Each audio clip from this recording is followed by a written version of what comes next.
મારા છેલ્લા બ્લોગમાં તમે જોયું હશે કે મારી ટ્રેન મુકાઈ ગઈ હતી, પણ એવું કાંઈ નહોતું. એ ટ્રેનમાં બહુ ગળદી હતી એટલે આપણે બીજી ટ્રેનમાં ચડી ગયા હતા.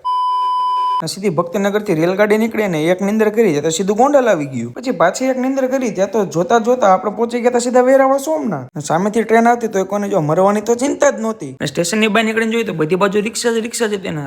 સોમનાથ આપણે શું કમાય એ ખબર છે, મહાદેવના દર્શન કરવા એટલે રિક્ષા પીને આપણે નીકળી ગયા સીધા મંદિર બાજુ. હવે રસ્તામાં બોટો ને એવું બધું જોઈ લીધું હતું ને સવારની આરતીમાં અમે અંદર મંદિરમાં પહોંચી ગયા હતા, પણ અંદર ફોન અલાઉડ નતો એટલે અંદરની કઈ વિડીયો ને એવું આવે નહીં.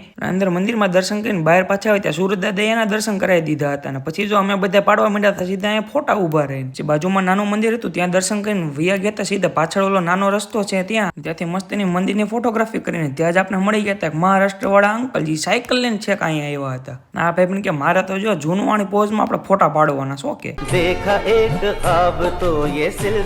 પછી અમે બધા વૈયા ગયા હતા સીધા દરિયા કિનારે. ત્યાં જો અમે આટા ફેરા મારતા હતા આજુબાજુમાં.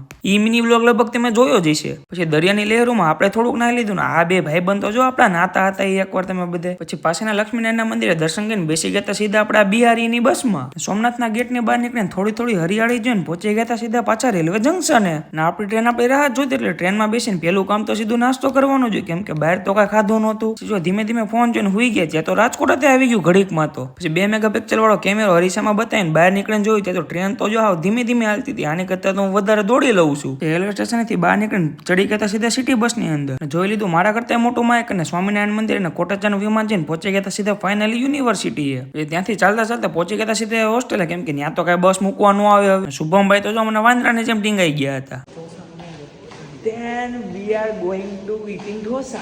પછી તો શુભમભાઈની ધનો લઈને અમે ત્રણે ભાઈ પણ નીકળી ગયા સીધા ઢોસા ખાવાના. અમે થોડાક મોડા પીવા ત્યાં ખદડા તો જો ખાવા હતી બેસી ગયા. પેલા તો પાણીપુરીને સૂપ ઠપકા લીધો ને અંદર ઢોસા ખાતા એવા વિડીયો બનાવવાનો તો સાવ ભૂલે જ ગયું ને. પછી નીકળી ગયા અમે સીધા હોસ્ટેલ બાજુ. મેં આજનો વ્લોગ કરી દીધો અહીંયા પૂરો.